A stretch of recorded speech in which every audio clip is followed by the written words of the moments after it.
দাঁড়িয়েছি আমি প্রত্যেকটা ভোটারের কাছে যাচ্ছি, ভোট চাচ্ছি, সাড়া পাচ্ছি জনগণের, আমি সাড়া পাচ্ছি যে আমি কলস মার্কায় ভোট পাবো, জয় ইনশাআল্লাহ জয় হব।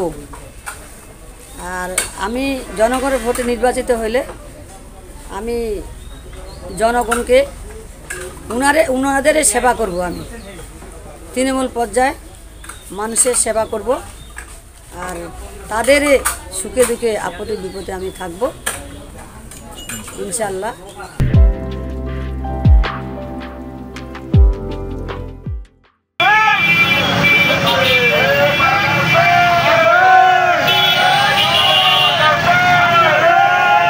আমি আপনাদের মাধ্যমে খানসামা উপজেলাবাসীকে আমার পক্ষ থেকে শুভেচ্ছা ও সালাম জানাই।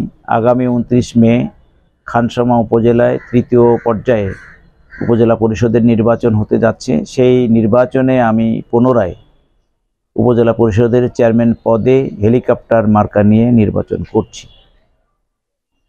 আপনারা জানেন যে গত নির্বাচনে 2019 সালে যে নির্বাচন, সেখানে আমি মনোনয়ন চেয়েছিলাম, আমাদের প্রিয় নেত্রী আমাকে মনোনয়ন দিয়েছিলেন, সেখানে আমি হেরে যাই। 22 সালে উপনির্বাচনে আমি পুনরায় বিপুল ভোটে নির্বাচিত হয়ে নেত্রীর মনোনয়ন দিয়েছিলেন নৌকা মার্কা নিয়ে। এবার সারা বাংলাদেশে মনোনয়ন নেত্রী দিচ্ছেন না, আমরা আমাদের নিজেদের মার্কা নিয়েই এই নির্বাচনে দাঁড়িয়েছি। আমি গত 18 মাস আমি উপজেলা পরিষদের চেয়ারম্যান হওয়ার পর আমি কাজ করেছি, আমি জনগণের পাশে ছিলাম, জনগণের যে চাহিদা সেটিকে আমি বুঝতে পেরেছি। আমি সাধারণ সম্পাদকের ভূমিকাও 12 বছর ধরে পালন করছি। আমি জানি খানসামার কোথায় কি, খানসামার 57টা মৌজার খবর আমি জানি, খানসামার সমস্ত অলি গলি আমার চেনা, সাধারণ মানুষের যতটুকু ছোট ছোট যে চাহিদা সেগুলো আমি জানি।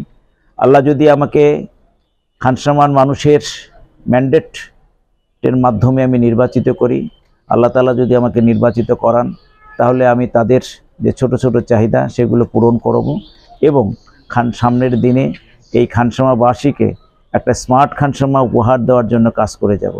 আপনারা জানেন আমাদের এই অঞ্চলে আমাদের একটা পিছিয়ে পড়া একটা উপজেলা ছিল, সেটা আজকে সমৃদ্ধ উপজেলায় পরিণত হয়েছে। আপনারা জানেন আমাদের প্রিয় নেতা আবুল হাসান মাহমুদ আলী, যিনি বাংলাদেশের অর্থমন্ত্রী, তিনি এখানে এই অঞ্চলের মানুষ, তিনি যথেষ্ট কাজ করেছেন। এই কাজের মধ্য দিয়ে আর বাকি যে সমস্ত কাজ, ছোট ছোট কাজ আছে, সেই কাজগুলো উপজেলা পরিষদের চেয়ারম্যান হিসেবে আমি করতে চাই। আমি এই গত যে আমার সময় 18 মাসে আমি যে কাজগুলো শুরু করেছি সেগুলো অনেকগুলো সমাপ্ত করতে পারি নাই। সেই অসমাপ্ত কাজগুলো আমি সমাপ্ত করবার জন্য খানসামাবাসীর প্রতি আমি আকুল আবেদন জানাই। সামনের 29 মের যে ভোট, সেই ভোট হেলিকপ্টার মার্কায় দিবেন এবং আমার অসমাপ্ত কাজগুলো সমাপ্ত করবার জন্য আমাকে সহযোগিতা করবেন। আপনাদের মাধ্যমে আমি দেশবাসীকে এবং খানসামাবাসীকে ধন্যবাদ জানিয়ে আমি আমার বক্তব্য শেষ করছি। জয় বাংলা, জয় বঙ্গবন্ধু, জয় তো শেখ হাসিনা। আসসালামু আলাইকুম।